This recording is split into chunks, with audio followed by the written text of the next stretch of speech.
Yes, sir. Very happy morning to all. Sir, we are in the mission of completing 25 question for in the Jan examination. With God's grace, we have completed 15 question. That is part 1 5 question, part 2 5 question, and part 3 5 question. Sir, we are moving into the next 5 question, that is 16, 17, 18, 19, and 20, my dear lovable students. So those who have not watched that part 1, part 2 and part 3, first watch those parts, then continue with this part, because then the level of confidence will be very level. Since you are very nearing to examination, if you don't have the time to do all this, just do an audit also, that is also fine. Just listen, this adjustment has to be done like this. I am starting without delay, illustration number 16. From the following particulars furnished by Mr. Ganesh, aged 58 years, a resident Indian. That means a normal question. For the previous year ended 31/3/2024, you are requested to compute his total income and tax liability under the normal as well as special provisions, that is AMT, if any applicable to him for the assessment year 24/25. The similar question we have done in illustration number 1, which is basically the two route we have calculated. He occupies ground floor of his residential building and let out first floor for residential use at an annual rent of 2,28,000. Is this portion self-occupied, portion let out, or partly self-occupied, partly let out? Portion self-occupied and portion let out. He has paid municipal taxes of 60,000 for the current financial year. The 60,000 will be for the whole house. Whereas for the self-occupied property, my dear lovable students, you are not entitled to claim LT bar MT paid by the owner. Fine. A normal income from house property adjustment. He owns an industrial undertaking established in SEZ, Special Economic Zone. We all know that if you are having any unit in SEZ, you are entitled to claim deduction under 10AA. And claiming deduction under 10AA, JZ don't like, right, sir? And which had commenced operation during the financial year 1920, it is before cut-off date, then they are entitled to claim the deduction. Total turnover of the undertaking was 200 lakh, which include 140 lakhs from the export turnover. To the extent of export turnover, whatever profit you have arrived will be taxable, can we claim it as a deduction under section 10AA. This industrial undertaking fulfill all the conditions of 10AA. Profit from this industry is 25 lakhs. So basically 25 lakhs into 140 lakhs divided by 200 lakh will be the eligible deduction under section 10AA, provided if it is within the first 5 years. If it is in the next 5 years, they are entitled to claim, sir, 50% of the profit as deduction. This is what provisions of 10AA, one of the expected question for exam. He received royalty of 2,88,000 from abroad for a book authored by him on the nature of artistic. The rate of royalty is 18%. Same adjustment we have done 80 QQB, the royalty on books. For the purpose of deduction under 80 QQB, only 15% is allowed, not 18% of the value of books. And expenditure made for earning this royalty is 40,000. That can be claimed as a deduction when you are taxing the income under the head income from other sources. The amount remitted to India till 30th of September is 2,30,000. Oh my God. But out of that amount, only 2,30,000 has been remitted to the India. So again, the restriction, the deduction will be restricted to that extent. So they have asked from 80 QQB the same question we have done as illustration number 1. Received 40,000 as interest on savings bank deposit. First of all, this has to be included as income under the head IFOS. And you can claim it as a chapter 6A deduction under 80 TTA. Received 47,000 as share of profit from AOP. AOP means association of person, where all the members are individual. And which had paid the tax by normal rate of income tax. My dear lovable students, there are two types of AOP are there, sir. One is, this is a takeaway of this question. This is the additional point we are doing. Sir, this one point may be tested in examination. There are two types of AOP are there, association of person. The first type of AOP is called as, sir, Bada AOP, and second one is Chota AOP. I will tell you what is the difference between Bada AOP and Chota AOP. If a member, this is association of person, first of all, what is that concept you understand? For example, two two company, two partnership firm, like that if they are forming a body, such a body is called as association of person. So inside that body, if company is there as a member or partnership firm is there as a member, my dear lovable students, sir, that company generally paying tax at 30%, right sir? Then such an AOP is called as Bada AOP. If the AOP is Bada AOP, my dear lovable students, then AOP is liable to pay tax at MMR, that is maximum marginal rate. Maximum marginal rate. If AOP pay tax at MMR, then it will be exempted in the hands of the members, because already the AOP pay tax at maximum marginal rate. Then why again the members has to again pay the tax? Are you getting it what I am talking to you? So my dear lovable students, sometimes this AOP, association of persons, may include only individual.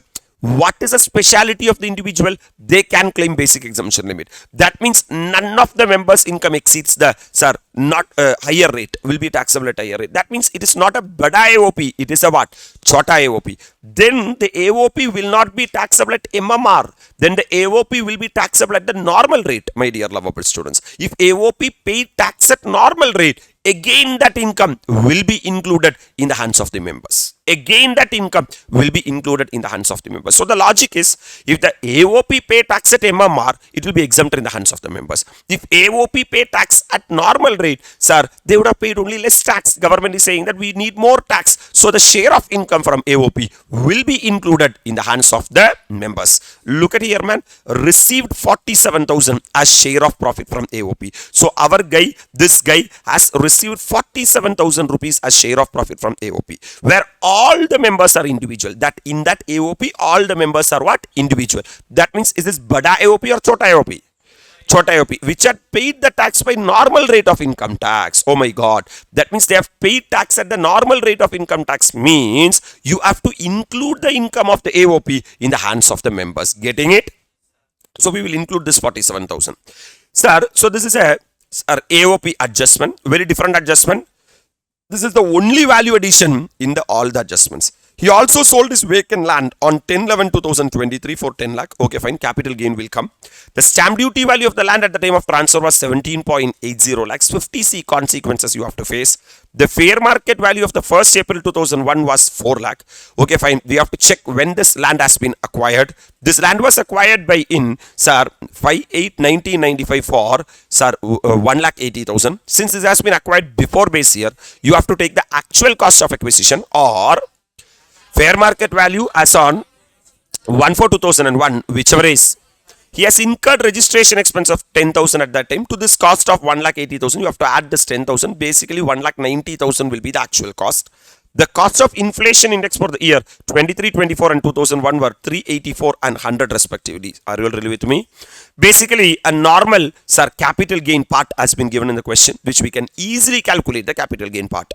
He paid the following amount out of his taxable income. Insurance premium 39,000 on the life insurance of his son, who is not dependent on him. For the purpose of ATC, dependency of son is not required. Sir, 39,000 can be claimed as deduction under ATC. Insurance premium of 48,000 on the policy of his dependent father. Parents dependent or not, no problem. Sir, they have not mentioned what is the age of the father. Generally, father will be senior citizen, generally. So you can claim, sir, 50,000 rupees up to 50. Tuition fees of 42,000 for the 3 children not allowed. Only 2 children is allowed as per ATC. The fees being 14,000 per annum per child. So 14,000 into 2 can be claimed as a deduction under ATC. And you have to restrict that ATC to 1,50,000. If it crossing 1,50,000, otherwise leave it, no problem. Assume 115 BAC, sir, is not opted. That means, my dear lovable students, assume that they are going to travel through the optional tax regime. It's a November 20 normal question, man. Except 1 or 2 adjustment, my dear lovable students, every adjustment you'll be able to take care. So computation of total income of Mr. Ganesh. You tell me, is there any salary information? No, sir. So we have completed first head, income from salary. Very good. Sir, income from house property, I'm going to calculate, man. Come to the income from house property. Computation of income from house property. Actually, a part is self-occupied and part is let out. This will fall under the category of portion self-occupied and portion let out. Then you have to treat it as 2 houses, right, sir? And the important highlight is only for the let out portion, you will be having the rent received. There is a gross annual value. Rent received is taken as GAV in the absence of other information. That means 2,28,000 is a gross annual value. Comfortable? Less LT bar MT paid by the owner, man. What is the total LT bar MT paid? 60,000. That will be for the entire house. Only 50% of the house is let out portion. Only to that extent we can claim it as deduction, my dear lovable students. So 30,000 can we claim it as deduction. So the net annual value will be 1,98,000. Comfortable? As per section 24A, 30% of what? Net annual value. Can we claim it as a standard ad hoc deduction? That means 59,400. There is no IOBC adjustment is given in the question, so it has to be put it as dash. So income from house property will be 1,38,600. 1,38,600 is the income from house property from the let out portion. Actually, there is another ground floor 50%. Sir, self-occupied portion is there. We all know that self-occupied portion we won't give any rent. So GAV will be nil. LT bar MT cannot be claimed as deduction. Automatically the NAV, net annual value, will be nil. So since NAV is nil, we can't claim 30% of net annual value. IOBC is not given in the question. So the income from house property is nil. So I have finalized that 1,38,600 is the income from house property. Very comfortable, straightforward, no confusions are there. Comfortable? Coming to profits and gains of business or profession, my dear. Sir, I am going to finalize the PGBP, one of the important head in this question. Sir, computation of profits and gains of business or profession. Sir, my dear lovable students, income from SEZ unit. First, you have to include under the head profits and gains of business or profession. Then only you can claim deduction under section 10A. Yes, sir. So, my dear lovable students, first I have included 25 lakhs. Actually, what they have done in the question, I will tell you. They have prepared the profit and loss account. And they got the net profit as per P&L account. And that net profit has been given in the question. So, they are not expecting us to go through the entire P&L. Why? I will tell you. Because you have to calculate under two route. No. Because a tax payable under the normal route. And tax payable under the JC route. And you have to compare whichever the tax payable, whichever is what? Higher. So, my dear lovable students, if that is the case, because if an assessee is claimed any deduction under section 10A or deduction under section 35 AD as reduced by depreciation under section 32, or sir, chapter 6A deduction under the heading C, that is 80 IA to 80 RRB except 80P. So, my dear lovable students, then you have to add back all the three deduction, sir, and you have to calculate the adjusted total income. And if the adjusted total income in case of an individual HUF, AOP, BOI and AJP exceed 20 lakh, then only JC provisions will be applicable. For other assessees, there is no such NSR limit at all. Irrespective of the adjusted total income, JC provisions will be applicable. That is, adjusted total income into 18.5% will be the tax payable in one side. This tax payable has to be compared with the normal tax payable. I hope that all the provisions you are able to recall or revise. Comfortable? Fantastic to the core. Now, share of income from AOP. Since AOP has paid tax at normal rate, share income from AOP will be included in the computation of the total income of the member as per section 86. So, whatever provision I have explained, that is AOP may be a sir, bada wala or chota wala. If AOP is a bada wala, AOP would have paid tax at MMR. If AOP is a chota wala, they will be paying tax at normal rate. Once they pay tax at normal rate, the share of income from the AOP will be included in the hands of the member. All this story has been explained in section 86, my dear lovable students. That story has been explained in section 86. So, 47,000 rupees is the share of this member. Generally, sir, if you are a partnership firm, if a partner is getting, sir, share of profit from a partnership firm, that is exempt under section 10(2)(a). That is a main difference between AOP or BOI and the partnership firm. Government, sir, or Income Tax Act recognize partnership firm more than the AOP or BOI. Because for a partnership firm, there will be a legal instrument called as partnership deed. Whereas AOP or BOI, you won't have a legal instrument. That's why they are saying that the income will be taxable at the rate of MMR. Or if the income tax at normal rate, such income will be taxed in the hands of the members under section what? 86. Provision clear? So 47,000. So the profits and gains of business or profession is 25,47,000. This is what I have finalized here. 25,47,000. Sir, inside that, one of the profit is entitled for deduction under 10AA. Yes, I will claim it as deduction. I can claim there itself, no problem at all. But presentation purpose, after gross total income, you reduce chapter 6A, that is 10AA deduction. Sir, technically, actually, sir, why I am showing like that is, then I can easily take the total income and I can add back the three items quickly to reach the adjusted total income. That adjusted total income will be exactly equal to the gross total income. Are you all really with me? Only for the presentation purpose, I am reducing 10A deduction, my dear lovable students. Only for the presentation purpose, I am reducing. So, deduction under section 10AA. since the industrial undertaken in establishing SEZ, point number 1, it is entitled to deduction under section 10A at 100% of the export profit since previous year 23-24, our previous year being 5th year of operation. When they started the operation, quickly tell me, when they started the operation? 1920 is the, sir, started the operation, right, sir? So 1920, then 2021, then 21-22, 22-23, and 23-24. Our financial year is the 5th financial year. Hello, sir. Since this is the 5th financial year, we are entitled to claim 100% of the deduction. Yes, you can change the date, no problem at all, sir. So profit of the SEZ, which is 25 lakh, into export turnover is 140 lakhs, divided by total turnover is 200 lakhs, into 100%. Why? Because it is in the first 5-year leg. So you are entitled to claim 17 lakh 50,000. Actually, this 17 lakh 50,000 has to be reduced from the PGBP itself. Hello, sir. PGBP itself, my dear lovable students. But why I am showing separately after the gross total income is, then I can easily take the, sir, taxable income, and I can add the 3 deduction which are mentioned by Jesse. I will get the adjusted total income very easily in exam. Comfortable? That's it, man. Now I am moving into the capital gain. Sir, capital gain is a very easy calculation. Nothing is there. Computation of capital gain, long-term capital gain on sale of land. Full value of consideration is higher of stamp duty value 17 lakh 80,000 and actual consideration of 10 lakh. Since stamp duty value exceeds actual consideration by more than 110%. Because here you have to apply the consequences of the 50C. Because the actual sale price is less than the full value of consideration. Right, sir? So you have to adopt 17 lakh 80,000 rupees as the full value of consideration. Surely the person was purchased in his hands, IFIS would have attracted, but we are not putting, sir, tax for him, we are putting only for the tax for the recipient. So let's index the cost of acquisition. You tell me when they have acquired, what is the cost of acquisition? 1.8 lakhs plus stamp duty value, something they paid 10,000, 1.9 lakhs is the total cost of acquisition. Since the capital asset has been acquired before base year, you have to take the actual cost of acquisition or fair market value as on 1/4/2001, whichever is higher. What is the fair market value?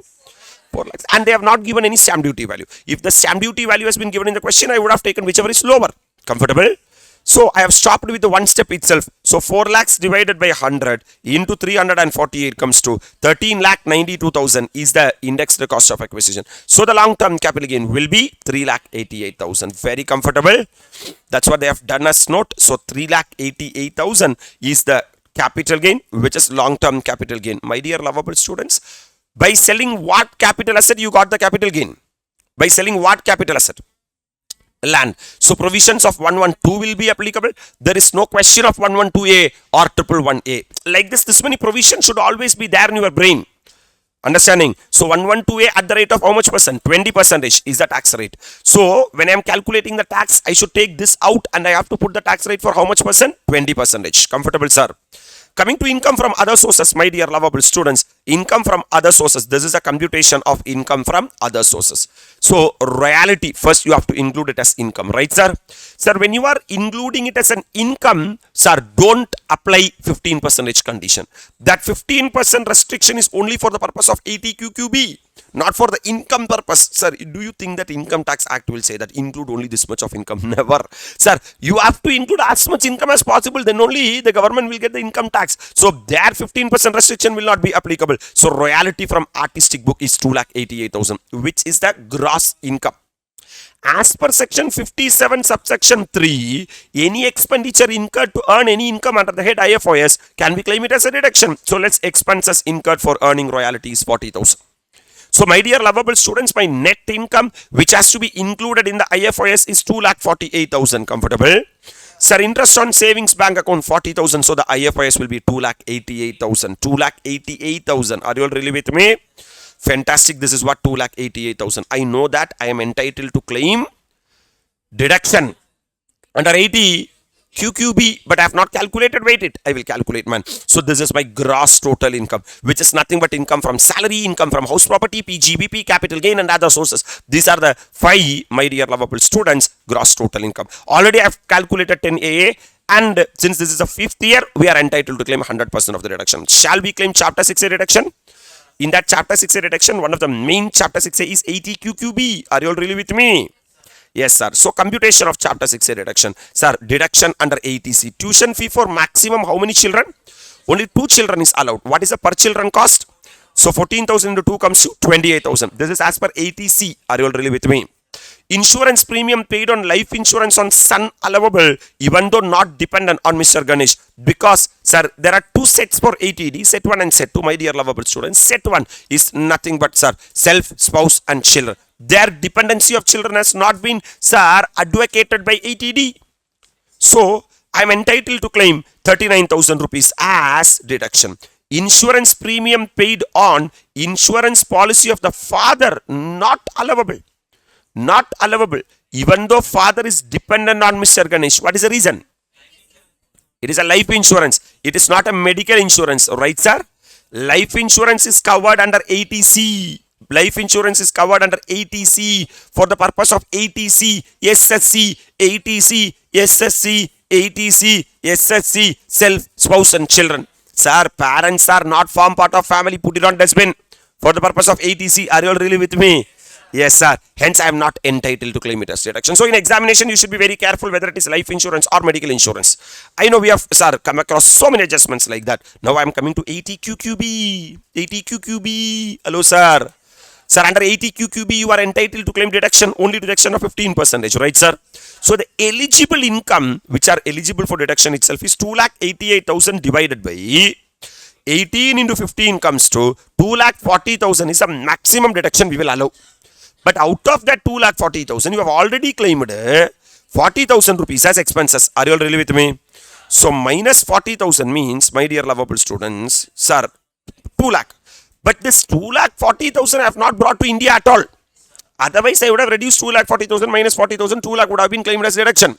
Out of this 2,40,000, only 2,30,000 has been, sir, repatriated to India. Repatriated to India in the sense means I brought to India. So, first restriction, always 80QQB, sir, first one is 15% restriction. Second restriction is repatriation restriction. Are you all really with me? Third restriction is the deduction restriction. This is what? 80QQB. Sir, 3 restrictions are there. First, you ask a question. You have to ask the question. Okay. What question you should ask? Whether it is within 15% or more than 15%. Tell me. More than 15%. So, first question you got the answer, restrict to 15%. So, take the calculator, sir.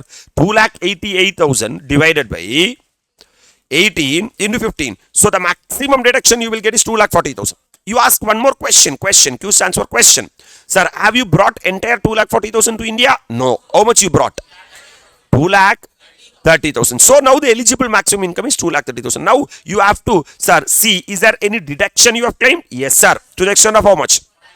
So, 2,40,000 minus 2,30,000 minus 40,000 comes to 1,90,000 is a deduction under 80QQ. Be very comfortable? That's it, man. 80 TTA, you are entitled to claim deduction under, sir, 80 TTA to the extent of 10,000. The total deduction under chapter 6 will be 2,67,000, my dear lovable students. Are you all really with me? That's what here, man, the taxable income you got, 13,44,600. Shall we quickly calculate the tax payable under the normal route, my dear lovable students? So, computation of tax liability of Mr. Rakesh for assessment year 24-25 under the normal provision. This is normal, not JC provision. What is the tax on total income of 13,44,600? Always we have to analyze that. Is there any special income? Is there any special income? Yes. Long-term capital gain of how much, man? 3,88,000. So, 3,88,000 into 20% come to 77,600. Comfortable? So, from 13,44,600, if you reduce 3,88,000, you will get the 9,56,600.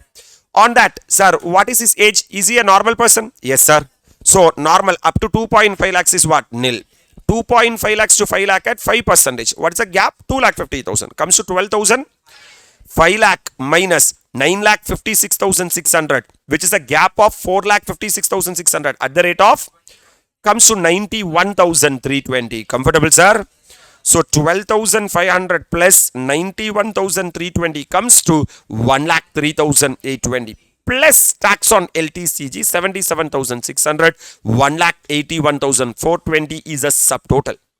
On this tax, you are liable to pay health and education cess at the rate of 4% come to 7257. So the total tax liability comes to 1,88,677. So the total tax liability round off 1,88,680. This is the tax payable under the normal provisions of the Act. Comfortable?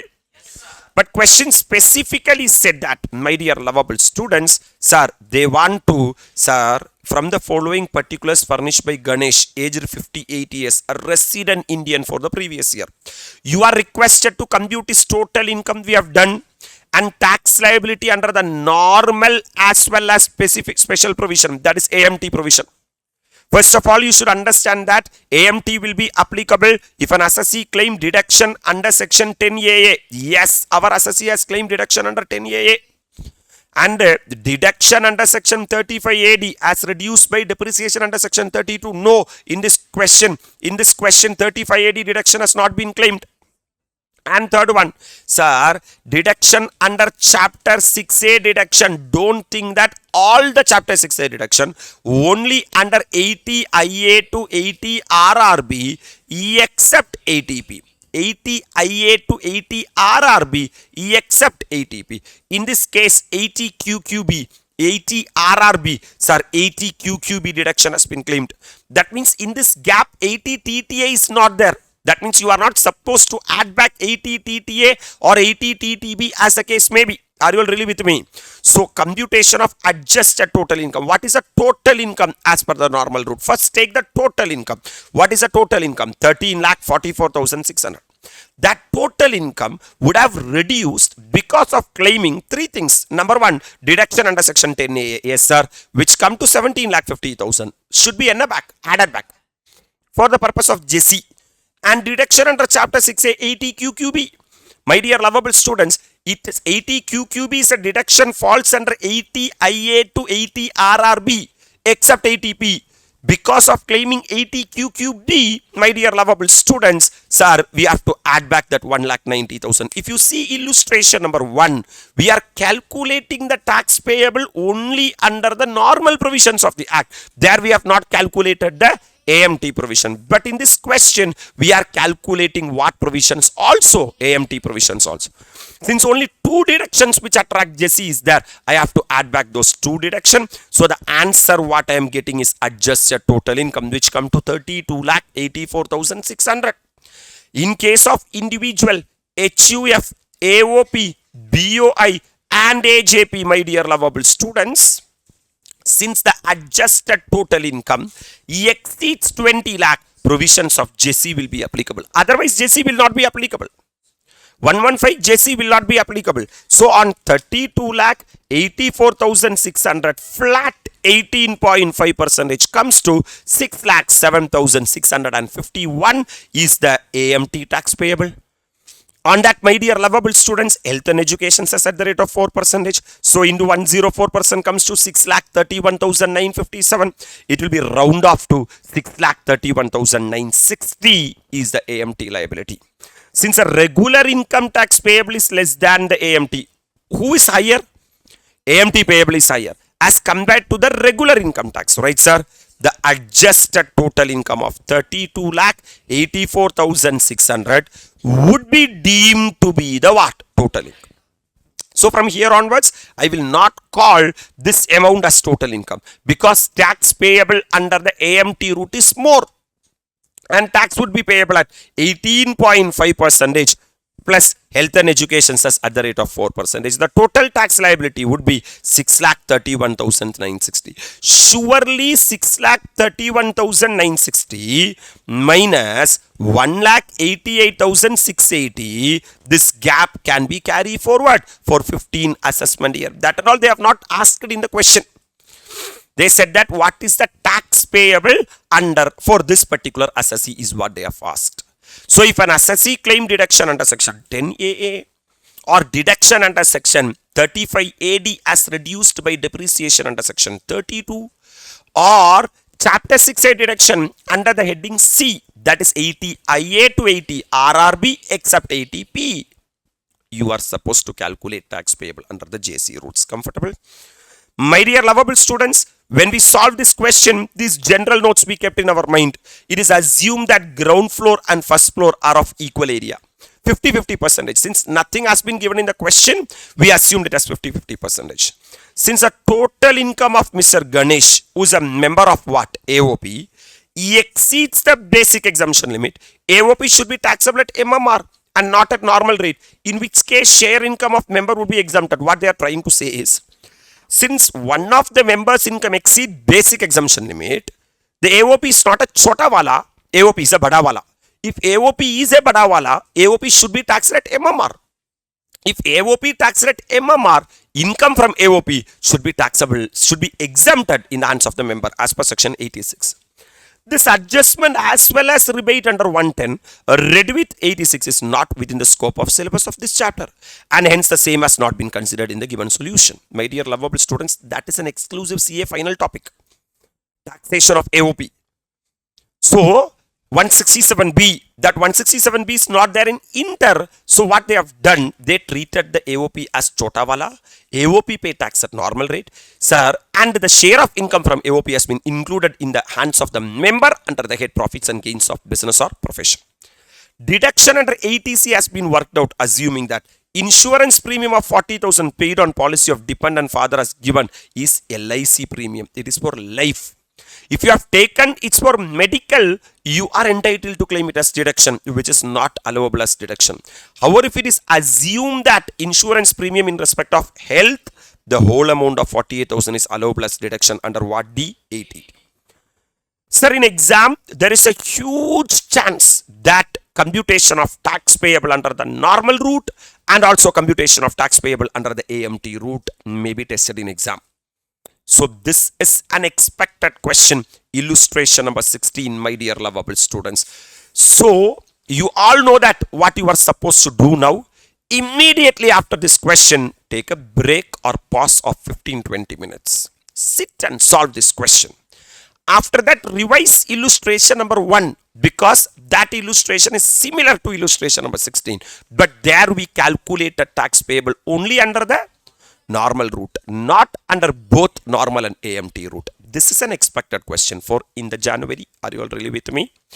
I am waiting here, my dear lovable students, to solve the very next question. That is illustration number 17. In this slot, we will complete 16, 17, 18, 19 and 20.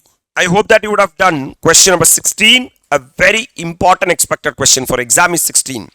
I am coming to illustration number 17. Mr. Lalit, a dealer in 2023-24, shares and securities. This is very important, man. Sir, he is dealing with shares and securities. That means for him the asset is shares and securities, right, sir? Has entered into the following transaction during the previous year 23-24.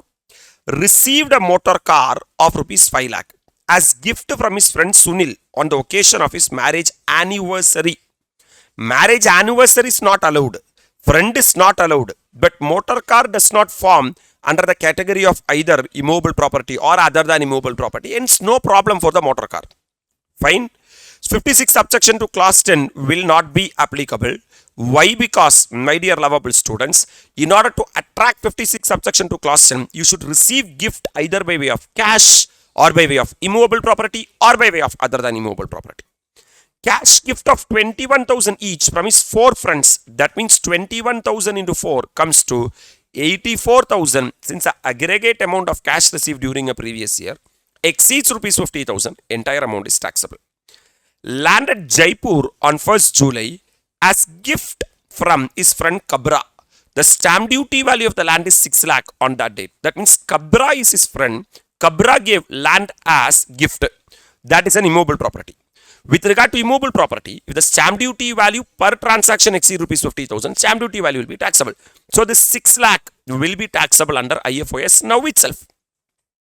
The land was acquired by Kabra in previous year 2112 for rupees 2 lakh. Okay, after base year 2 lakh. So now Mr. Lalit has received the land from Kabra. In the hands of Lalit, my dear lovable students, provisions of 56 subsection to clause 10 will be applicable. This 6 lakh will be taxable. That means a chain got braked. Once a chain got braked, sir, chuck will not be applicable. In the sense means, when he's selling in future, he can't enjoy the cost of acquisition as cost to the previous owner, or period of holding can be reckoned from the previous owner, or benefit of indexation can be taken from the previous owner as per Manjula Jesha. All this will not be applicable. So if he's selling in future, since he has already suffered the stamp duty value under the head IFOS, this 6 lakh can be taken as the cost of acquisition. Are you really with me? As per section 49 subsection 4, that is our cost of acquisition in special cases.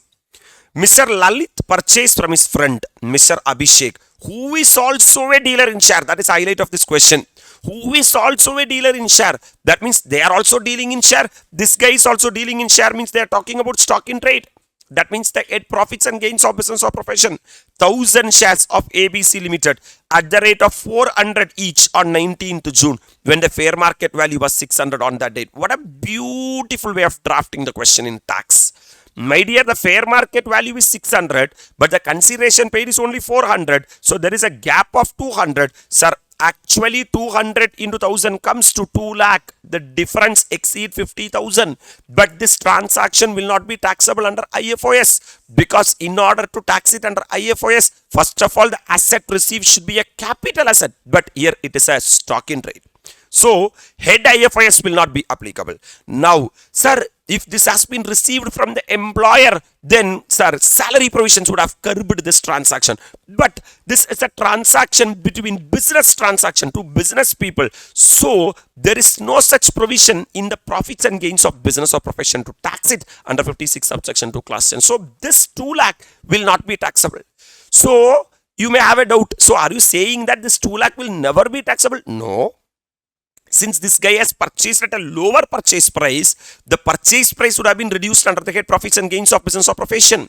And in future, if he's selling that, the fair market value will be the sale price. Automatically, he will be having a less purchase price. So automatically, it will book up more gross profit or more net profit, as the case may be. So automatically, in future, PGBP will shoot up. Are you all really with me?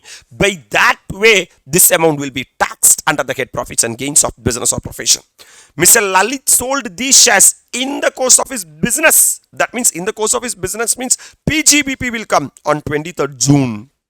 Further, on 1st November, Mr. Lalit took possession of his residential house booked by him on 2 years back at 20 lakh. 2 years back, he booked the flat at how much lakh? 20 lakh. 20 lakh. The stamp duty value of the property on 1st November was 32 lakh. Oh my God. There is a stamp duty value of 32 lakh. For that, he has booked at 20 lakh. There is a difference between the stamp duty value and the consideration paid. And as on date of booking was 24 lakh was the stamp duty value. Everyone want to take higher stamp duty value. But for that, you have to check how you have paid the advance. You have paid 1 lakh by what pay check? Very good boy. Sir, since advance has been paid by way of account pay check, you can enjoy the stamp duty value as on date of transfer. So as on date of down payment on the date of booking. He received a shop building of the fair market value of 1,50,000 and cash 50,000 in distribution from ABC Private Limited at the time of liquidation process of the company in proportion of his share capital. They are testing section 46, distribution of capital asset by a company to his shareholders at the time of liquidation. To the extent of accumulated profit, it will be taxable under IFOS under section 222C. The balance in general reserve of the company attributable to his share capital is 1,25,000. What a question. They are testing all the angles of the Income Tax Act. I love you, ICAI. Like this only you should ask question. On 1st March, he sold a plot of land at Jaipur for rupees how much lakh? 8 lakh. This plot they have sold 6 lakh rupees plot, which you have already got it as gift from his friend. Already tax it under IFOS. Now that asset has been sold. So capital gain will come. And that 6 lakh can be taken as the cost of acquisition. And value of the cost inflation index is 100 and 317 for the previous year. Compute the income of Mr. Lalit, chargeable under the head income from other sources and capital gain. Look at the sharpness of the question. They don't want PGBP. That means that share purchased and share sold should be, sir, excluded when you are calculating the total income. They want only what, man? IFOS and capital gain. Wow. Sir, nothing big. This is exactly the same ICAI illustration. This is there in ICAI's illustration, the same question. What they have just added, I will tell you. This portion they have just added. This portion they have just added. Nothing is there. The remaining are mutatis mutandis of the ICAI. I will explain line by line, word by word. Enjoy the explanation. Computation of IFOS of Mr. Lalit for assessment year 24-25. Motor car is not included in the definition of the property for the purpose of 56 subsection 2 class 10. Hence, value of the same is not taxable even though it is received without consideration. Are you able to appreciate this point? Cash gift is taxable under section 56 subsection 2 class 10 since aggregate of 84,000 exceeds rupees 50,000, my dear lovable students. So 84,000 will be taxable because in case if the aggregate amount of cash received during a previous year exceeds rupees 50,000, then the entire amount is taxable. Comfortable? First, stamp duty value of plot of land at Jaipur received without consideration is taxable under 56 subsection 2 clause 10 since the same exceeds how much, man? 50,000. Since the same exceeds 50,000. Because at the time of receipt of immobile property, you have to check the stamp duty value per transaction. If the stamp duty value per transaction exceeds rupees 50,000, then stamp duty value will be taxable. Hence 6 lakh will be taxable under the head IFOS. Comfortable? Next one, difference of 2 lakh. We also worked out 2 lakh, which is nothing but 1000 shares into 200. In the value of shares of ABC Limited, purchase from Mr. Abhishek, a dash in share, dealer in share, is not taxable as it represents what in trade, stock in trade of Mr. Lalit, since he is a dealer in shares and not what asset, capital. Sir, only if you are receiving capital asset for inadequate consideration or immovable property for inadequate consideration or cash in excess of 50,000, that will be taxable under the head IFOS, not the stock in trade. IFOS and stock in trade does not have any relationship at all. So provisions of 56 subsection 2 class 10 will not be applicable. Since Mr. Lalit is a dealer in shares and it has been mentioned that shares were subsequently sold in the course of his business, such shares represent the stock in trade of what? Mr. Lalit. So since he received stock in trade for inadequate consideration, provisions of IFOS will not be applicable. In order to attract IFOS provision, either you should receive a capital asset or cash, either for without consideration or inadequate consideration, then only the provisions of IFOS will be applicable. Comfortable? Difference between the stamp duty value of 24 lakh as on date of booking. So since advance was paid by way of what paycheck? Account paycheck. On that date, we can enjoy stamp duty value as on date of booking. We discussed already in class. Two stamp duty value will be there. Stamp duty value as on date of booking and stamp duty value as on date of transfer. And the actual consideration is 20 lakh. Paid is taxable under 56 subsection 2 clause 10 since the difference exceeds 2 lakh being the higher of 50,000 or 10% of consideration. What they are saying? This guy actually booked a flat. For that flat, 2 stamp duty value they have given. Look at here and read this line. Very important point. Sir, Mr. Lalit took possession of his house booked by him 2 years back at 20 lakh. He said that the consideration will be 20 lakh. I will pay you 20 lakh for a flat. The stamp duty value of the property as on 1st November 2023 was 32 lakh. That is on the date of possession, it is 32 lakh. Now today, transfer. On the date of taking, it is 32 lakh. That is a stamp duty value. See, if you compare 32 lakhs and 20 lakh, there is a gap of 12 lakh. That is a gap of 12 lakh. The assessee will die. Because on the date of transfer, what is the stamp duty value? 32 lakhs. But he paid only how much? 20 lakhs. What is a gap? 12 lakhs. So, my dear lovable students, so 32 lakh minus 20 lakh, he will die. Sir, on the date of booking, it was 24 lakhs. It was how much lakh? So, you tell me, is it better to take 32 lakh minus 20 lakh and 12 lakh show it under IFOS? Illa 24 lakhs and 20 lakh and 4 lakh showing under IFOS. 4 lakh showing under IFOS. Comfortable? And he paid 1 lakh by what paycheck? Account paycheck as down payment on the date of booking. Tapichta. Since he has paid the advance down payment by account paycheck, he can take stamp duty value as on date of agreement.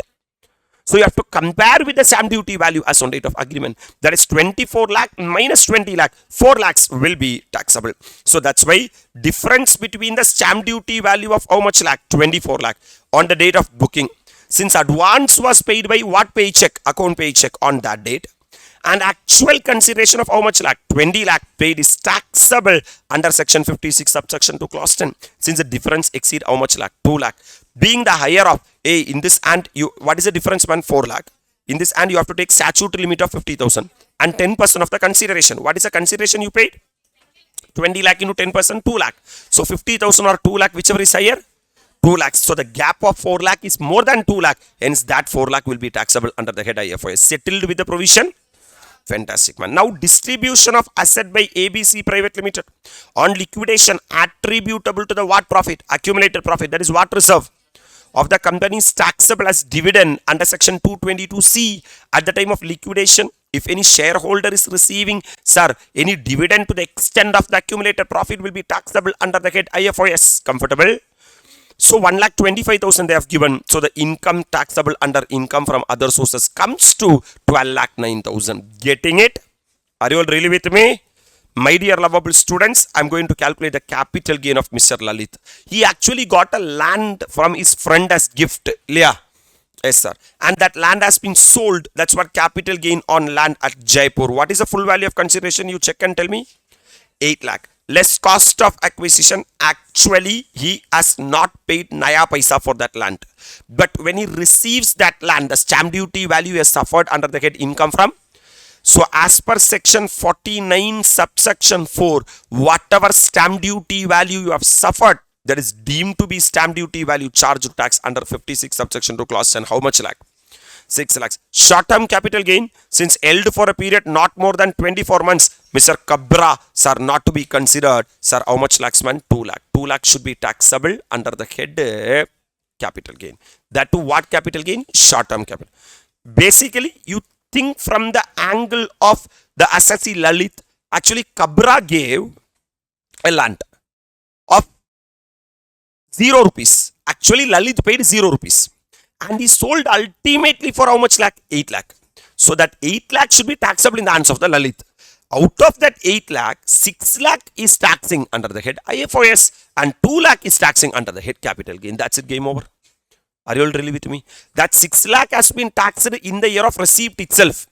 And 2 lakh they are taxing at the year of transfer. That's it. They're splitting the amount and they are taxing. That's it, man. Now, capital gain on distribution of asset of liquidation of ABC Private Limited, section 46.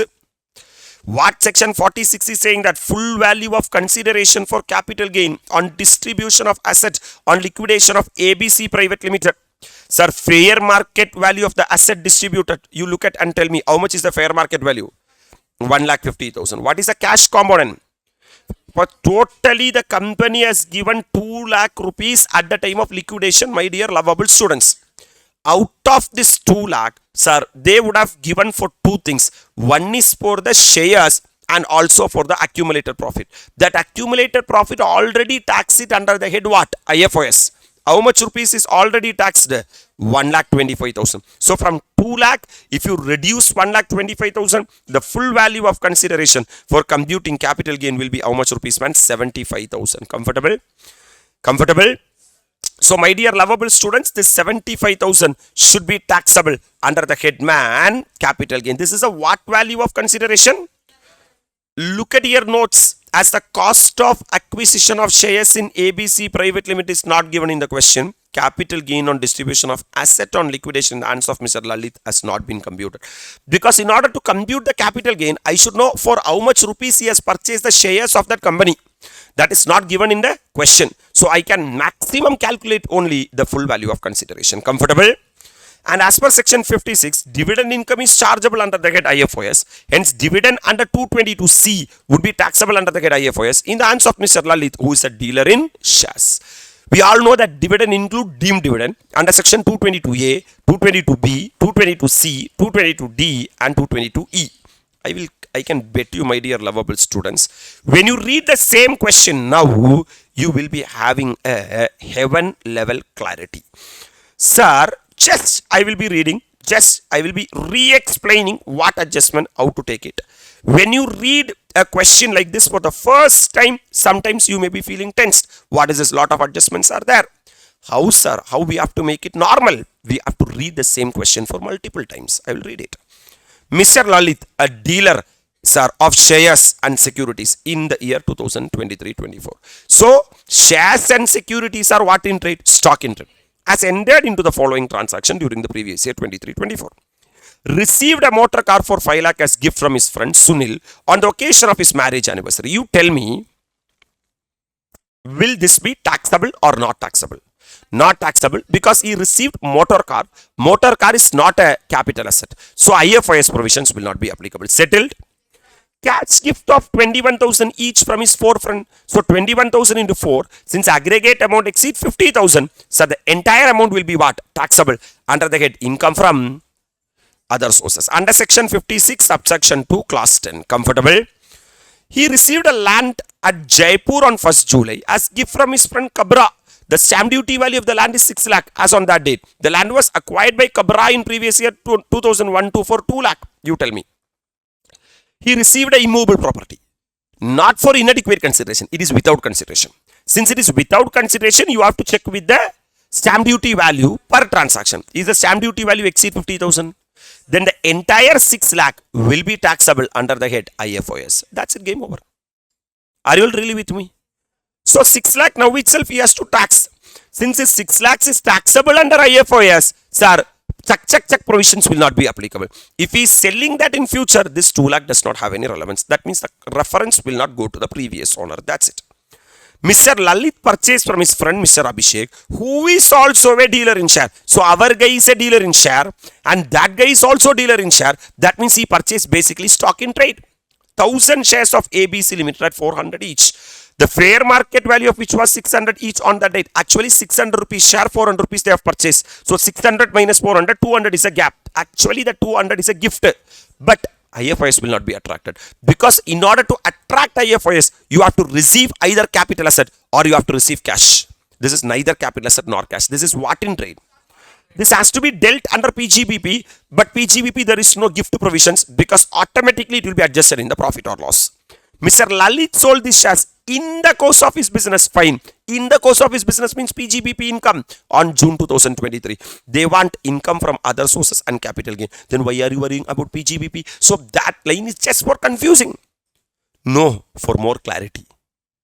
Whether you have understood the IFOS provisions and PGBP difference very clearly or not, the examiner is checking. Further on 1st November, they are coming to another story. Mr. Lalit took possession of his residential house booked by him 2 years back at 20 lakh. So 2 years before he booked a flat for how much lakh? 20 lakh.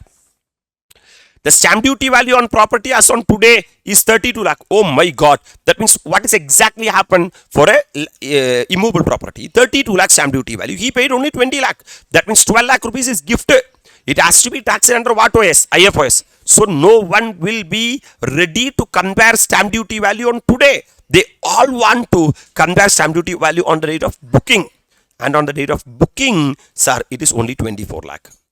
If you take 24 lakh, the difference between 24 lakhs and 20 lakhs, sir, the gap will be 4 lakh. Sir, the 4 lakh will be treated as gift under the head IFOS. Yes, provided if it satisfies, sir, 2 conditions. That means you have to check the statutory limit of 50,000 and 10% of the consideration. Whichever is what? Higher. Yes, 50,000.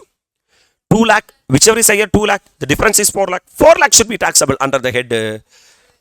He paid 1 lakh by way of account pay check as down payment on the date of booking. That is why I am comparing the stamp duty value on the date of agreement. Otherwise, I will compare the stamp duty value as on date of transfer. Then you will die. Because the IFRS will be 12 lakh instead of what? 4 lakh. He received a shop, that is building of fair market value 1 lakh 50 and cash 50,000, totally 2 lakh. Distribution from ABC Private Limited at the time of liquidation process of the company in portion of his share capital.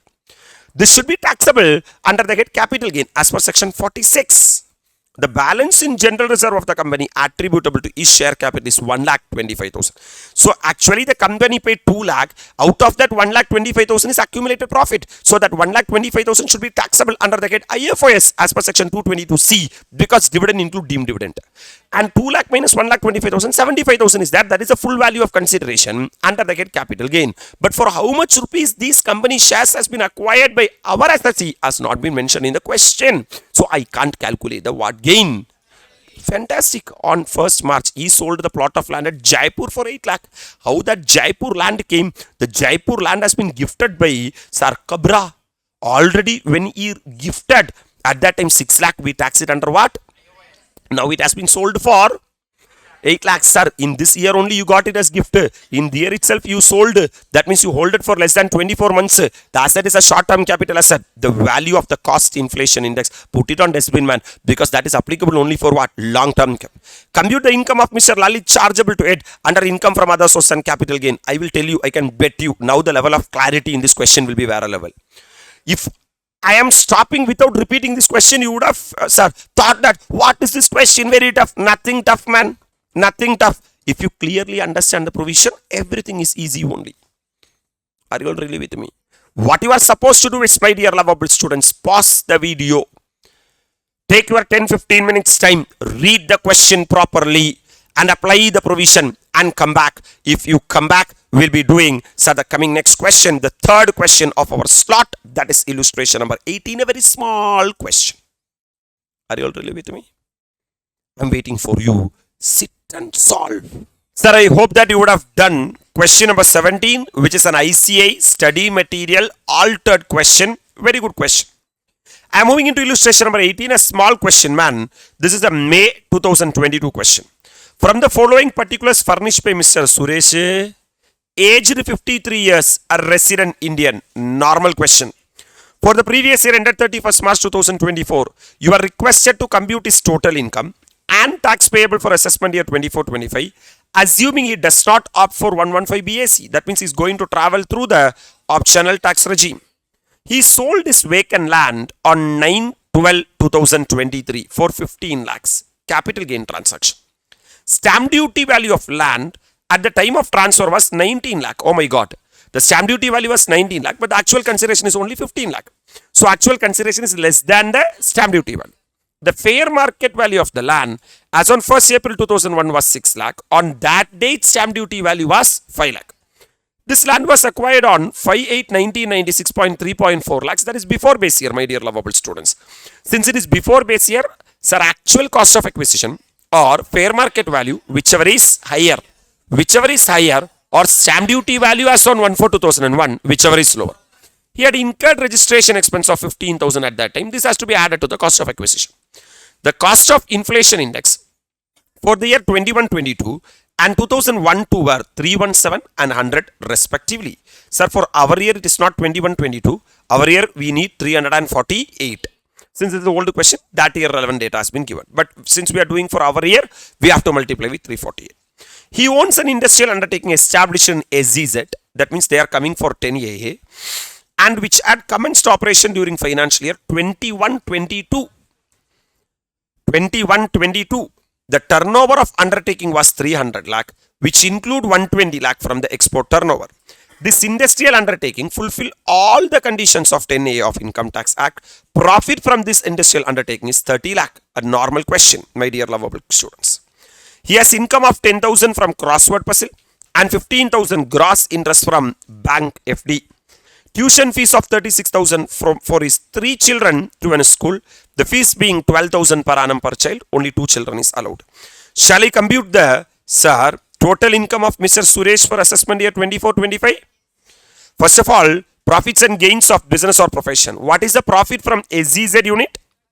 30 lakhs is the profit from SEZ unit. I am including the entire 30 lakhs as PGBP income, my dear lovable students, and I will be checking whether they are entitled to claim deduction under section 10AA or not. Sir, you tell me, is there any cutoff for 10AA? Yes, sir. Sir, the operation should begin on or before 1/4/2021. This has been started 21-22. So if this is the case, they are not entitled to claim deduction under 10AA. Correct, sir? They should start beyond this period. Sir, shall I make the financial year to, sir, 1920 or 2021 like that? If that is the case, our year will be eligible for deduction under section 10AA. Sir, if you started in financial year 21-22, will you eligible to claim deduction under 10AA or not eligible to claim? not eligible to claim. So I'm changing the date, man, to the financial year 21-22. I am making to 19-20. Correct, sir? Yes, sir. Tell me, what is the profits and gains of business or profession? Sir, 30 lakhs. Shall we calculate the 10A reduction? From the gross total income, I am reducing the 10A. Deduction under chapter 6A. Under 80C, tuition fee of 2 children can be claimed. What is the per year deduction? 12,000. So 12,000 into 2 comes to 24,000. Let's deduction under section what AA? 10AA. So you tell me, sir, what is the profit? 30 lakhs. Into what is the export turnover? 120 lakhs. Divided by total turnover. So 30 into 120 divided by 300 comes to 12 lakhs is the eligible deduction under section 10AA. And I am assuming that being the third year of operation. So if our year to be third year of operation, the actual year should be, our year is 23-24, right? So this is 22-23. Then what? 21-22. So here it should be 21 and 22. But if it is 21 and 22, my dear lovable students, it will fall after the cutoff date. If it is after the cutoff date, you are not entitled to 10A deduction. So I am moving just 1 year before. Instead of 21-22, we can make into 20-21. Then instead of third year, it will become fourth year of operations. Easy? Have you all understood how you have to apply? That's it, man. Now I am coming to the capital gain. Sir, long-term capital gain on sale of vacant land. Since a land held for a period of more than how much months? 24 months. It is what capital asset? As per section 50C, full value of consideration would be stamp duty value since it exceeds 110% of the actual consideration. So full value of consideration will be how much lakh? 19 lakh. Less cost of acquisition or index cost of acquisition? Index cost of acquisition. Comfortable? Sir, since a capital asset has been acquired before base year, either the actual cost of acquisition or fair market value, whichever is higher. Whichever is higher, or stamp duty value, whichever is lower. Comfortable?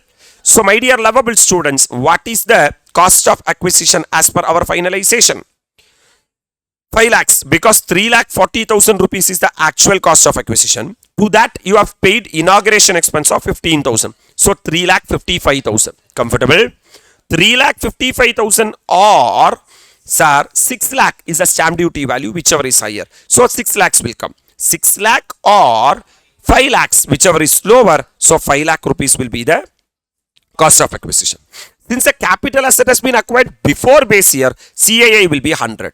And for our year, it will be 348. So can we find out the indexed cost of acquisition? 5 lakhs divided by 100 into 348 comes to 17,40,000. 17,40,000. Are you all really with me? That means, my dear lovable students, 1,60,000 will be the long-term capital gain. They have derived that cost of acquisition. We have done. Are you comfortable? Are you comfortable?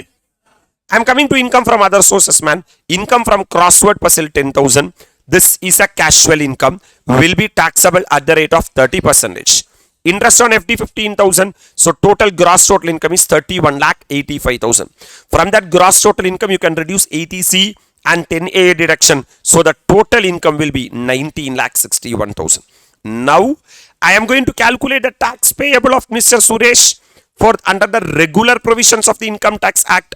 My dear lovable students, I have to analyze the total income. Is there any income taxable at special rate? Yes. Yes. There are two incomes are there. One is long-term capital gain at the rate of 20%. So calculator, 1,60,000 into 20% come to 32,000. And tax on income from crossword puzzle at the rate of what? 30%. 10,000 into 30% comes to 3,000. Comfortable? So what is the total income? 19,61,000. From that, long-term capital gain 1,60,000 you have to reduce. And sir, special income 30% casual income should be reduced. So 19,61,000 minus 1,60,000 minus 10,000 comes to 17,91,000 is the other income which has to be taxed at normal rate. Right, sir? Is this guy a normal person? Yes, sir. So up to 10 lakhs and beyond 10 lakhs, beyond 10 lakh is 7,91,000. Right, sir? This should be taxable at the rate of 30%. So 7,91,000 into 30 percentage will be 2,37,300 and up to 10 lakh 2.5 lakhs nil, 2.5 lakhs to 5 lakh 12,500 and 5 lakhs to 10 lakh 1 lakh total 1,12,500 comfortable. So 1,12,500 plus 2,37,300 comes to 3,49,800. This is the total tax payable. On that I have to, as normal, I am supposed to add health and education cess at the rate of 4%. I will get the tax payable under the regular provisions of the Act, which is 4,192, which will be round off to 4,190. Have the assessee claimed any deduction under section 10A? Yes, sir. AMT provisions will be applicable. Have the assessee claimed deduction under 35 AD as reduced by depreciation under section 32? No, sir. Have the assessee claimed any chapter 6A deduction under the heading C, that is 80 IA to 80 RRB except ATP? No, sir. Hello, sir. So, my dear lovable students, I am going to calculate the adjusted total income and AMT. You tell me how you have to calculate the adjusted total income. You have to start with the total income as per the normal route. What is the total income as per the normal route? 19,61,000. This is after claiming various deductions. So to that I have to add back deduction under section what AA, 10AA, which comes to how much lakh? Now the adjusted total income is 31,61,000. In case of individual, HUF, AOP, BOI and AJP. If the adjusted total income exceeds 20 lakh, then provisions of 115 JC will be applicable, right, sir? On this flat, that's why they are saying since adjusted total income exceed 20 lakh, provisions of AMT are attracted in this case. So, my dear lovable students, flat 18.5%. So, 31,61,000 into 18.5% comes to 5,84,785 is a tax payable under the AMT route. This into 104% comes to 6,08,176. Will be round off to 6,08,180. Now you have to compare the tax payable under the normal provision and also under the AMT provision. Under what provision it is more? Sir, once the tax payable under the AMT provisions are high as compared to the tax payable under the normal route, adjusted total income should be deemed as the total income and the tax payable should be the AMT payable. Comfortable? And difference between the AMT payable and the normal tax payable can be carried forward for 15 assessment year. That's what they are saying. Since a regular income tax payable is less than the what payable? The adjusted total income of 31,61,000, this is what the adjusted total income, shall be deemed as the total income and tax is leviable at 18.5% thereof plus cess at 4%. Therefore, his tax liability would be 6,08,180. Yes, sir. However, he would be entitled to what credit? AMT credit, which is nothing but now he is paying 6,08,180 minus 4,190. Are you all really with me? So 6,08,180 minus 4,190, the gap comes to 2,07,990. This can be carried forward as what credit? AMT credit. For 15 assessment year, you may get an MCQ, my dear lovable students. This difference you can carry forward. You can carry forward this difference for 15 assessment year. That's what question number 18 is all about. What mainly the question is testing whether you know about the calculation of tax payable under the normal route and also calculation of tax payable under the AMT route and whether you know to decide what tax you are liable to be paid. My dear lovable students, if this two route checking in exam, they will not give lot of adjustments. They will not give lot of adjustments. Are you all really with me? They will give only little adjustment and surely one of the adjustment will be 10A or surely one of the adjustment will be royalty which are covered under section 80 QQB or 80 RRB as the case may be. Comfortable? So you have to just calculate the total income. To that you have to add back the deduction which the JZ don't like. You will get the adjusted total income. In case of individual HUF, AOP, BOI or AJP, if the adjusted total income exceed 20 lakh, then provisions of 115 JC will be applicable. It will be a flat rate of 18.5% and you have to add 104% on cess. And you have to compare the tax payable under the normal route and also the AMT route, whichever is higher has to be paid. If the tax payable under the normal route is higher, there won't be a concept of sir AMT credit. If the tax payable under the AMT credit is higher, my dear lovable students, you have to pay the AMT tax payable, and difference between the AMT tax payable and also the normal tax payable can be carried forward for 15 assessment year. Very comfortable? That's it with regard to illustration number 18. I am waiting here to do illustration number 19. This is a November 20. Another very small question, my dear lovable students. You can take 8 to 10 minutes of time. Quickly solve illustration number 18 to get a practice. Please don't listen. Please, sir, sit and do the question and quickly come back. We'll be quickly solving illustration number 19. And one more question 20, and we can say that slot number 4 comes to an end. I hope that, my dear lovable students, you would have done illustration number 18. We are in the verge of completion. We are moving to second last question, that is illustration number 19. Mr. Mukesh, born on 1/4/1964. 1/4, fine, 1964. Furnishes his original return for assessment year 24-25, our year, on 37/2024, that is within 139 subsection 1 time limit. He has shown salary income of 7,30,000 computed, don't do anything, standard deduction and all, don't reduce, and interest from savings bank 12,700, fine. For this he can claim 80 TTA, and from his fixed deposit 43,000. He also claimed deduction under 80C of rupees 1,50,000. He has claimed deduction under 80D of rupees 25,000. He also claimed deduction under 80 TTA of 10,000. So generally all these things we will calculate. Now they have given, this is what happened. His employer has deducted TDS of 33,950 from his salary, which he adjusted fully against tax payable. Yes, finally after finding out the tax payable, we will reduce the TDS deducted. He paid health insurance premium of 38,000 by account pay check for self and wife, would have been restricted to 25,000. He paid 1,500 in cash for health checkup and 4,000 by check for preventive health checkup of his parents. Fine. Up to 5,000 rupees preventive health checkup is allowed. He also paid medical insurance premium of 33,000 during the year to ensure the health of his mother aged 80 years staying with his younger brother. Parents dependent or not, basically still he can claim. He further incurred medical expenditure of 25,000 on his father, aged 81 years, who is staying with him. His father is not covered under any Mediclaim policy, then he is entitled to claim 80D. He seeks your advice about possibility of revising his return, and if possible, file his revised return. Analyze the above narrated facts as per the applicable provisions of Income Tax Act. Does he need to revise the return, and for what reasons? What a brilliant question ICAI is drafting.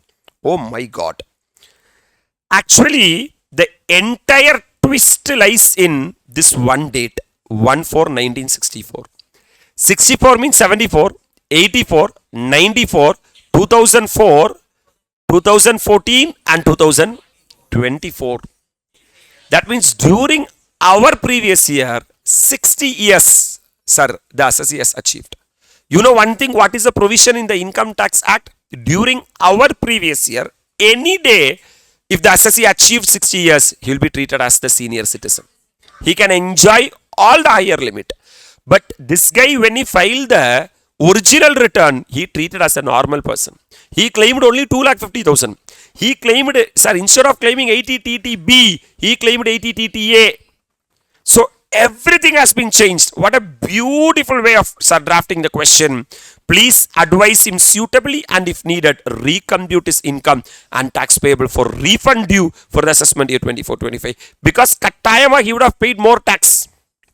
Yes, sir. Actually, my dear lovable students, you have to reduce it. So, this is what the first thing, computation of total income of Mr. Mukesh for assessment year 24-25 as per the original return filed by him, as per the original return. Salary computed, they themselves given in the question, 7,30,000, don't do anything. Just take the computed salary. Sir, this is what original return, man. Income from other sources, interest on savings bank 12,700 and interest on FD 43,000. Total comes to 55,700. So the gross total income is 7,85,700. Let's deduction under what 6A? Chapter 6A. Deduction under 80C is 1,50,000. This is what he has claimed that they have given in the question. Deduction under 80D is 25,000. Are you all really with me? Deduction under 80 TTA 10,000. Actually, he could have claimed 80TTB to the extent of 50,000. So 1,85,000 is the total deduction they claim. This is the total income 6,700,000. Computation of tax liability of Mr. Muktesh for assessment year 24-25 as per the original return. Tax on total income, sir, 6,700,000. This minus 5 lakh because up to 2.5 lakhs nil. 2.5 lakhs to 5 lakh, we know 12,500 at the rate of 5%. In excess of 5 lakh, that is 6,700,000 minus 5 lakhs comes to 1,700,000 into how much percent? 20% comes to 20,140. So 20,140 plus 12,500 comes to 32,640. This is the tax he is liable to be paid as per the original return what he has furnished. Into 104% come to 33,946, which can be round off to 33,950. But already what is there? TDS on salary is there. How much is the TDS on salary?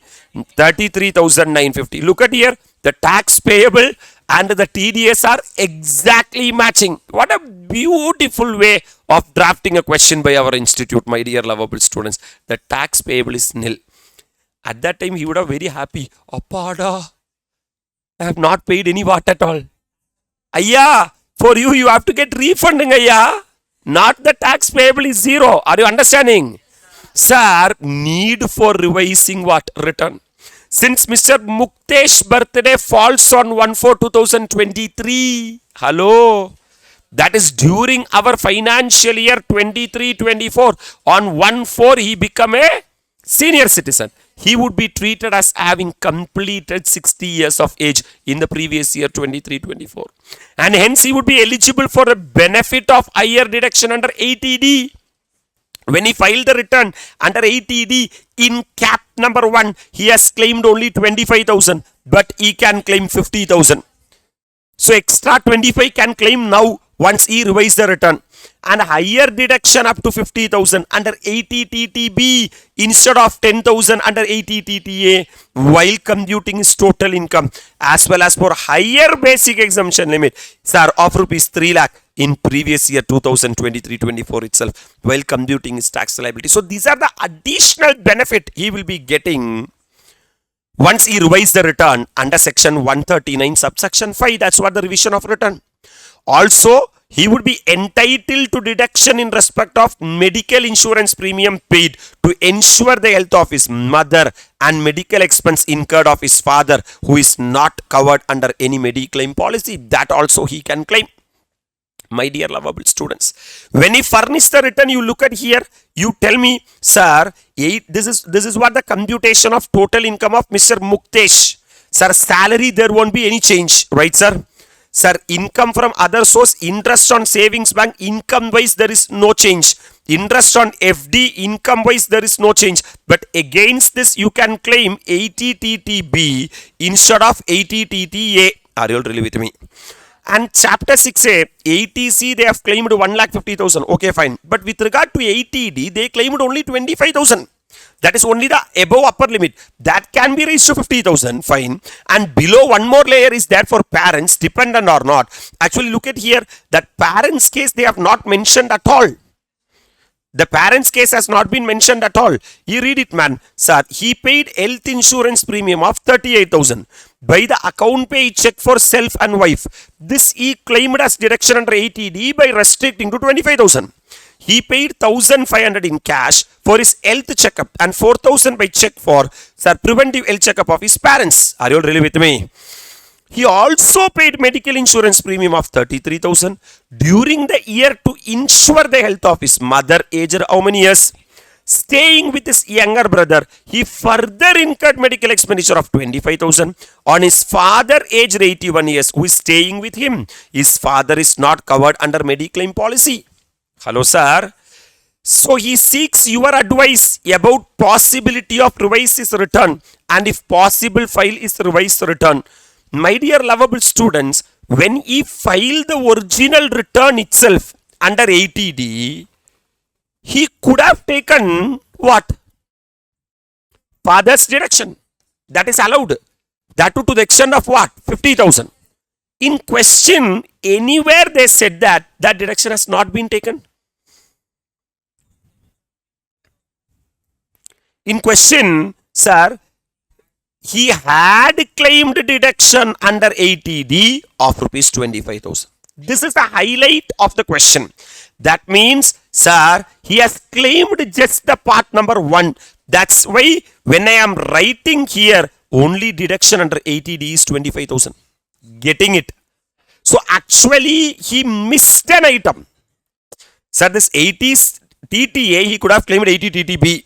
Sir, instead of 2,50,000, he could have claimed 3 lakh. Okay, fine. But he forgot to claim one deduction under 80D. That's why this line is very important. Accordingly, he discovered such omission. There is an omission in the original return. Have you understood what is omission? In the original return, but has to be filed his revised return of income under 139 subsection 5. We all know that once you file the original return under 139.1 or loss return under 139.3 or belated return under 139.4, all such return can be revised under 139.5. And the time limit for revising the return under 139.5 is 3 months prior to the end of the relevant assessment year or before completion of assessment, whichever is earlier. If your financial year is 23-24, my dear lovable students, your relevant assessment year is 24-25.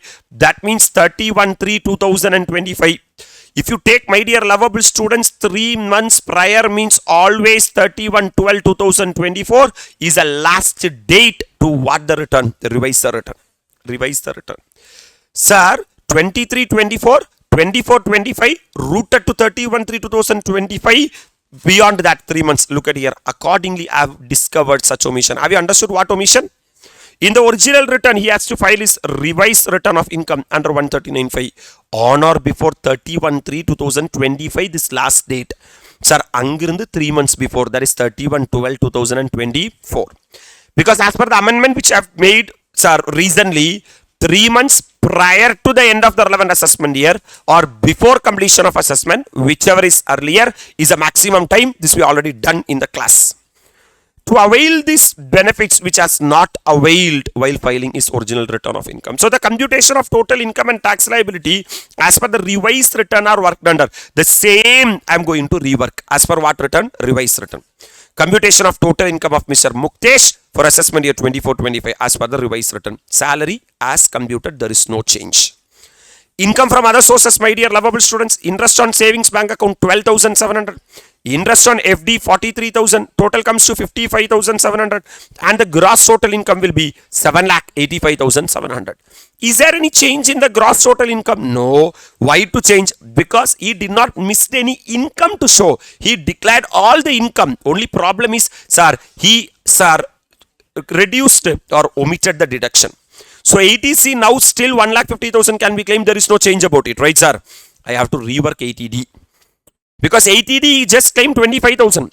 Medical insurance premium for self and spouse, sir, actually 50,000 is the cap. He paid 38, full 38 can be claimed.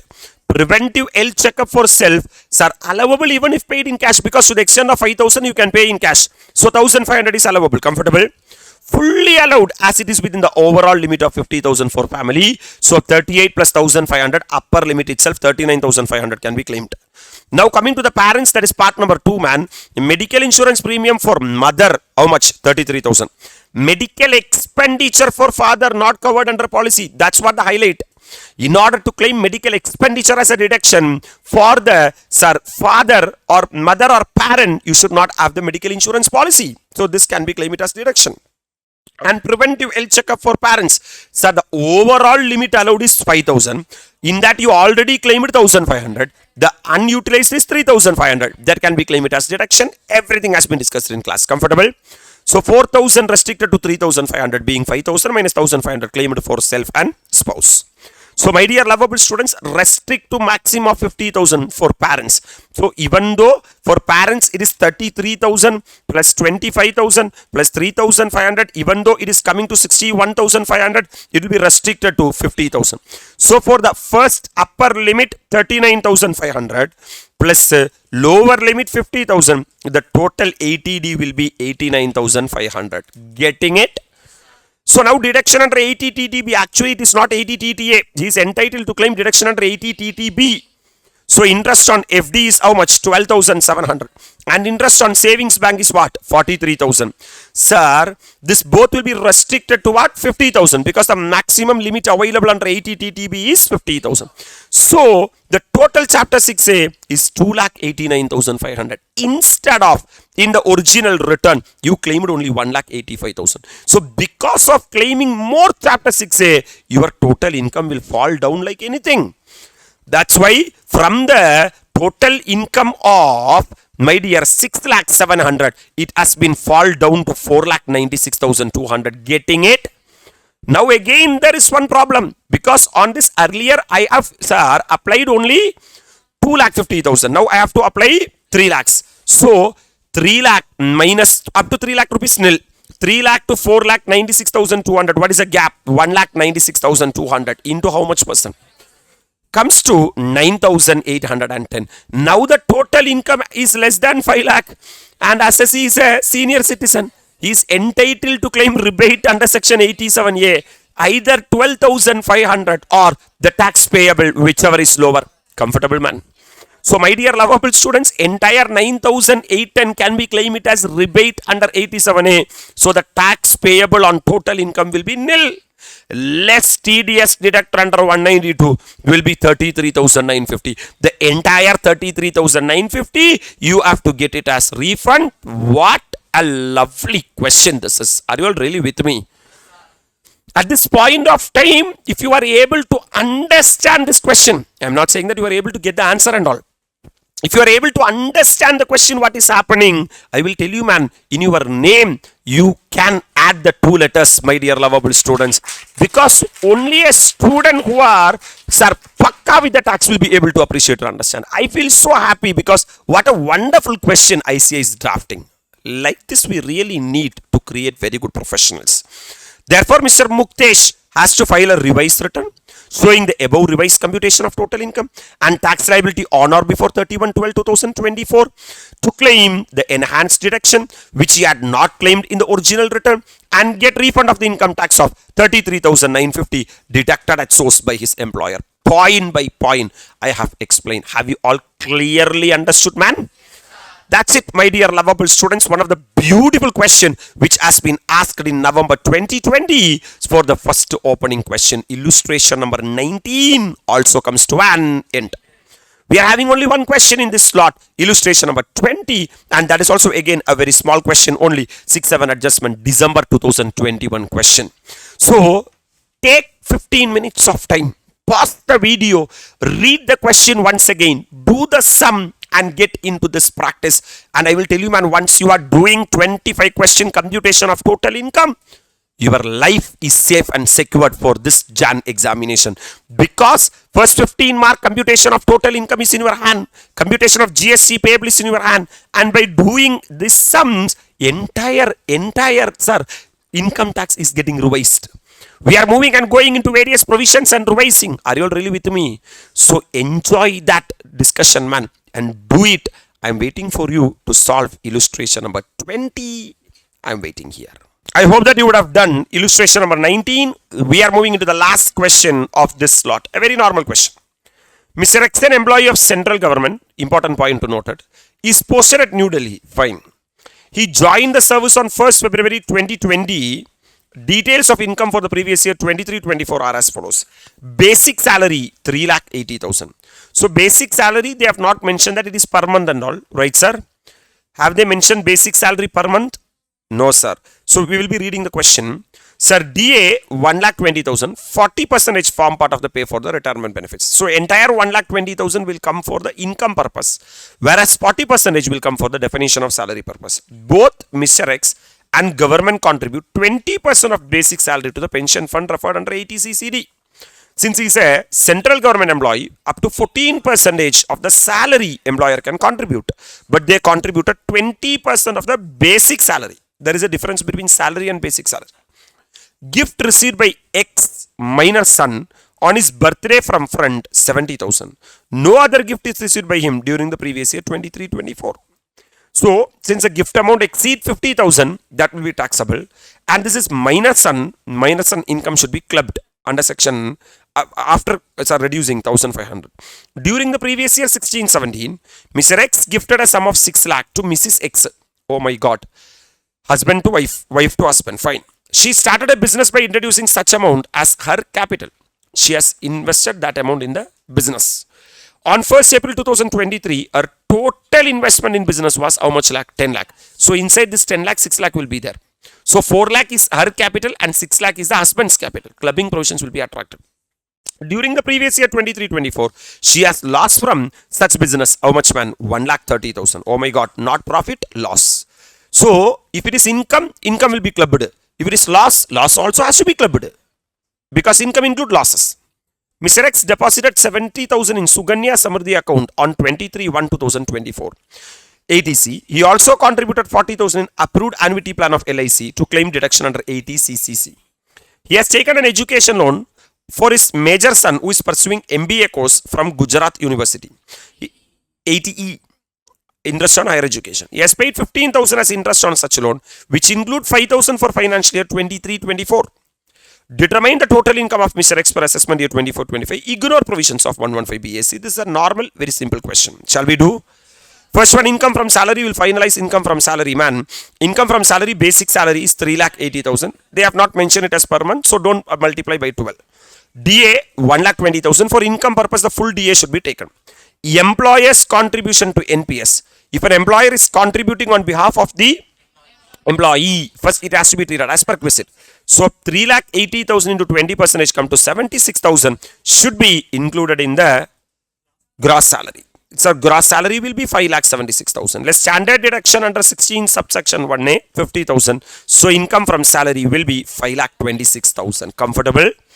This is what the income from salary. This is what I attached as 5,26,000. There is no details regarding house property, man. So profits and gains of business or profession. Shall we? Actually, there is no income from PGBP. There is loss from PGBP.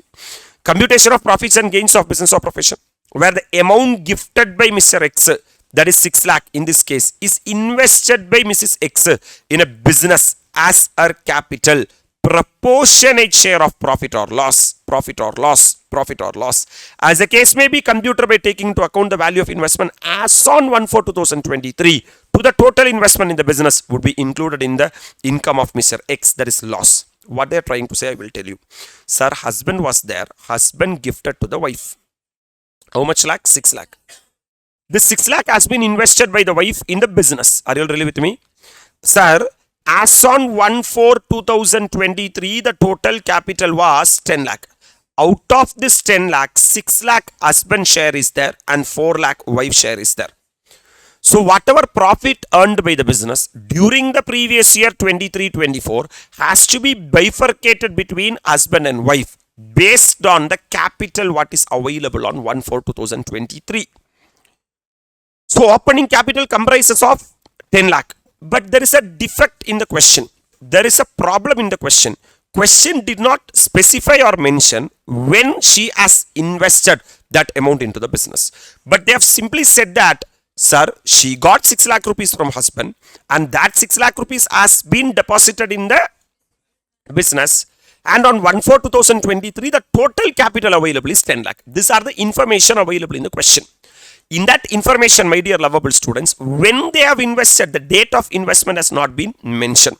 We are assuming that before 1/4/2023 itself, that 6 lakh has been mentioned, invested. If that is the case, then only it will form part of opening capital. If it is form part of opening capital only, the current year's profit should be bifurcated or loss should be bifurcated between the husband and wife. Provision understanding? So my dear lovable students, what is the total? 1,30,000 rupees is the total loss. So 1,30,000 into 6 lakhs divided by 10 lakh. The loss attributable to the husband is 78,000. That is a business loss. That's why PGBP, there is no capital gain information. There is no IFRS information. So the gross total income is 5,26,000. Sir, business loss can be set off against any head of income except salary. So this has to be what forward? தூக்கத்துல ரெண்டி minus பண்ணி net எழுதிராதீங்க because set off and carry forward provisions you have to apply properly. Are you all really with me? So my dear lovable students, I'm going to apply chapter 6A deduction. Sir, what are the chapter 6A is what I'm going to see, man. Chapter 6A deduction, right sir? Sir, look at here, computation of income from other source. Come on. All the income of minor son would be included in the income of the parent, Mr. X. Since his income is higher than the income of Mrs. X because loss of 52,000 based on the information given in the question. You look at here, how much is the business loss, total business loss? 1,30,000. 1,30,000 into 4 by 10 comes to 1,30,000 into 4 by 10 comes to 52,000 is the loss for that, sir, wife. So wife is only having loss. But husband is having net profit, my dear lovable students. Sir, is having gross total income. So, as compared to wife, husband is having more income. So, minor income should be clubbed in the hands of the parent who is having higher income. So, should not be clubbed in the hands of the wife. Should be clubbed in the hands of the parent. Accordingly, 70,000 being amount of gift received by minor son during 23-24 would be included in the income of Mr. X as the gift amount exceed how much? 50,000. So this 70,000 will be taxable in hands of Mr. X. Getting it? But when you are taxing, my dear lovable students, minor income in the hands of the parents who are having higher income, you can enjoy 1,500 rupees, sir, exemption. So exemption in respect of income of minor child included in Mr. X income is 1,500. So 70,000 minus 1,500 comes to 68,500 is the net income. Now father is having business loss. Business loss can be set off against any head of income except salary. So this is IFRS income only. Are you all really with me? So my dear lovable students, business loss of 78,000 set off to the extent of business, set off to the extent of available. So balance still 9,500 will be there. It has to be what forward? To the next year, since the same cannot be set off against what income? Salary income. So whatever extent possible, my dear lovable students, we have to set off. So income from other sources is nil is what? So actually here nothing will be there to, sir, it is not 78,000 to carry forward. It is 9,500 to what? Carry forward. Because out of 78,000, to the extent possible, you can knock it off against IFRS. Getting it? What and all adjustments they are keeping, you know? Sir, computation of chapter 6 deduction, the next slot. Sukanya Samardhi account, which section? ATC. ATCCC, LIC annuity plan can be claimed as deduction under ATCCC. And ATCCD subsection 1 and 1B. 1B you can claim up to 50,000. Up to 10% of salary can be claimed as deduction under ATCCD subsection 1. Right, sir? Yes, sir. Sir, you tell me, what is the definition of salary? Basic salary plus DA if provided in terms of employment. That's it. What is basic salary? 3,80,000. What is the DA total? 1,20,000 into 40% comes to 48,000. So 3,80,000 into 4 plus 48,000 comes to 4,28,000 is the definition of salary. This into 10% comes to 42,800. Hello, sir. Central government employer can contribute 14%. Employee can contribute only 10%. Hello, sir. Employer 80CCD subsection 2 only 14%. Sir, 80CCD subsection 1 is still how much percent only? 10%. So 42,800 is what maximum the employee can contribute. Comfortable? So my dear lovable students, you look at here, man. Employees contribution to NPS, Notified Pension Scheme. Sir, since how much is the contribution? 20% of the basic salary actually contributed. So 3,80,000 is the basic salary into 20% comes to 76,000 they actually contributed. Right, sir? Better. First claim 80CCD subsection 1B. How much? 50,000. So out of 76, if you claim 50 balance, that you claim it as deduction under ATC series subsection 1. Whose panchayat over? Employees contribution panchayat over. Right, sir? Whereas, sir, employers contribution first we have included as perquisite. Correct? Now we are going to claim deduction under ATCCD subsection 2 to the extent of 14% of salary. Are you all with me? What is salary? 3,80,000 plus 48,000 comes to 4,28,000 into 14% comes to 59,920. Can we claim it as deduction? Are you all really with me? Sir, my dear lovable students, you look at here. ATC I have claimed 70,000. ATCCC I have claimed 40,000. ATCCD subsection 1 I have claimed 26,000. Total comes to 1,30,000 because we are having mathematical formula. ATC plus ATCCC plus ATCCD subsection 1 is equal to ATCCE is equal to 1,50,000. Getting it? That's it, man. So I can claim totally 1,36,000 and ATCCD subsection 1B extra 50,000 and ATCCD subsection 2 is 59,920 and deduction under ATE is higher education 15,000. All the other sections are outside the limit or limb of ATCCD subsection 1. Comfortable? So the total deduction will be 2,60,920. This I am dragging here, man. 2,60,920. My taxable income will be 2,65,080. Look at the general note. Following assumptions have been made while solving the question. Loan is taken from a financial institution or approved charitable institution and hence interest paid on such loan qualify for deduction under ATE. Because, my dear lovable students, if the loan has been taken from any of your friend or relative, you are not entitled to claim deduction under ATE. So it is assumed that from the eligible sources only loan has been taken. The question mentions that gift of 6 lakh is given by Mr. X to Mrs. X, that is husband to wife, during the previous year 16-17. However, the date of investment business is not given. That's what I told.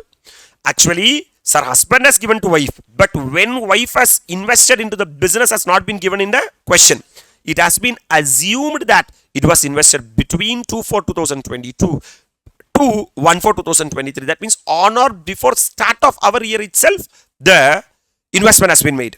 Because on the opening capital itself, husband share is there. Because we have to apportion the profit or loss, sir, between husband and wife based upon the opening capital.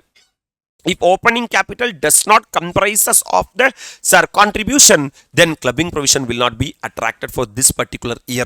So we are assuming that before start of this particular year itself, my dear lovable students, the contribution came for solving the problem in the absence of other information in the question. This is a clubbing set of carry forward and the other information question. One of the good question, even though it is small, my dear lovable students. You know, we are having 4 slots. Slot number 1, 1 to 5 question. Slot number 2, 6 to 10 question. Slot number 3, sir, 11 to 15 question. And slot number 4 is what? 16 to 20 question. Out of 25 question targeted for in the January, with God's grace, out of 5 slots, we have done 4 by 5 is the target, man. We have done 20 question out of 25 question. I believe that you all are enjoying the computation of total income and lot of provision with God's grace we are able to what? Revise. You, sir, have to revise also, my dear lovable students. Revise the questions also. Are you all really with me? Thank you and bye-bye from my end.